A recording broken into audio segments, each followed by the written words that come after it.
This is the classic Guess My Number game.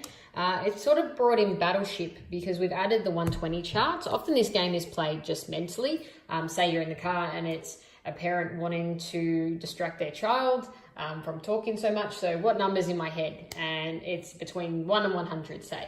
And the parent goes, is it 50? And the child goes yes or no, that type of thing, or more or less. But with the 120 chart, you can more strategically ask the questions and more strategically knock out numbers. So let's say I've got a number in my head, and your clever question first is it more than 60 or less than 60? And to avoid confusion, you have to answer in full sentences. So you have to say, it is more than 60. It is less than 60. You can't just say yes or no, because that can get quite confusing, because then I have to remember my question and then figure out which ones I should cross out.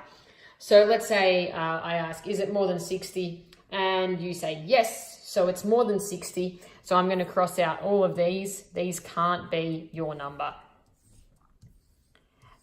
And then I could then ask, is it more than 90? Is it less than 90? And so on, working through the board. Or I could ask, is it odd? Is it even? And you say, it is even. My number is even.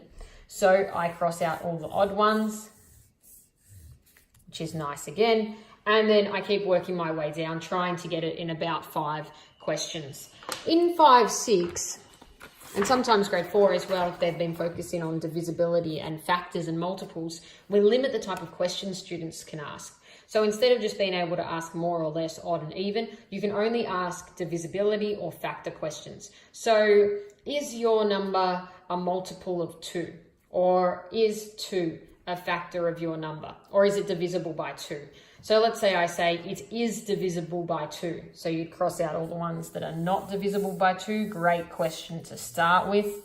Instantly, half the board is gone and only the divisible by 2 numbers are left. And then I might ask, and you've got your own board and you're asking me questions too. So the first one to guess each other's number wins.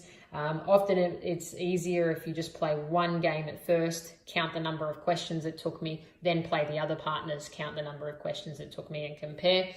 Then I might ask, is it divisible by 4? You might say, yes, it is divisible by 4 as well. So I'll cross out all the numbers that are not divisible by 4. Careful, the students sometimes just go, okay, every one of these numbers is not divisible by 4 because it doesn't end with 4, generalizing the 2s pattern.